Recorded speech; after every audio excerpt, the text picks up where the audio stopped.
Ladies and gentlemen, for those that just started to follow the channel,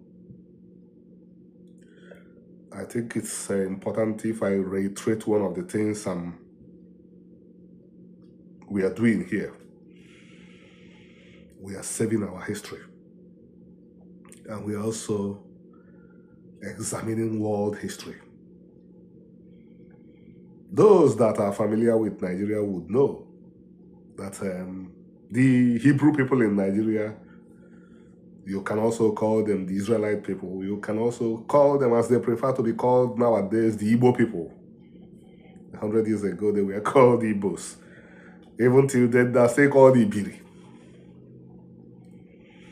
Are like 1 week, one news. They were in the news over the weekend and before the weekend. Why?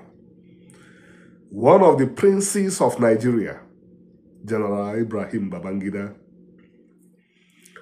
removed a blood libel that has hung on the neck of these unfortunate people. I know why I said unfortunate. I came from these people. This nation has known persecution non-stop for 700 years. The lesser people would have been broken completely and hanging on their necks was the false blood libel that the entire ethnic group came together, conspired to eliminate the leadership of the other nations in Nigeria. Other people of goodwill had said that this was a lie from the pit of hell.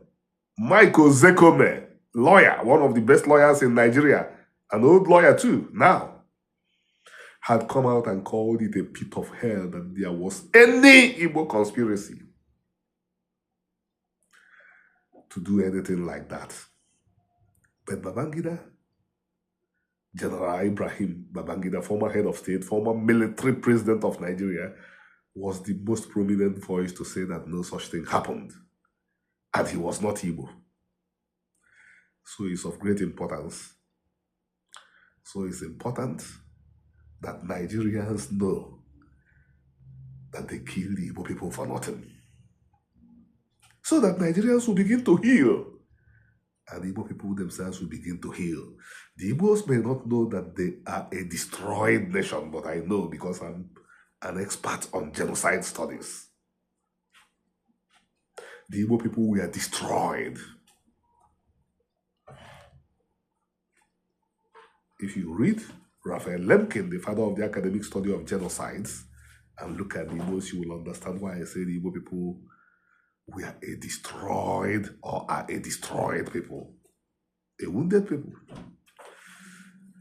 So Nigerians have been looking at it, and nobody, of course, could say that Babangida was wrong, because everybody knew this history, but we needed a heavy weight to come out and say that this was what happened.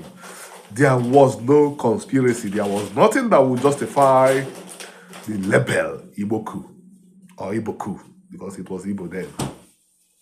Igbo coup means that all the Igbo people came together and plotted to carry out a coup. And Babangida mentioned that Colonel Atunegbe, a senior Igbo army officer, was killed in that same coup by an Igbo man. If it was an Igbo coup, why would Igbo decide to kill their own? And a video. I don't know a video. Maybe don't want to see.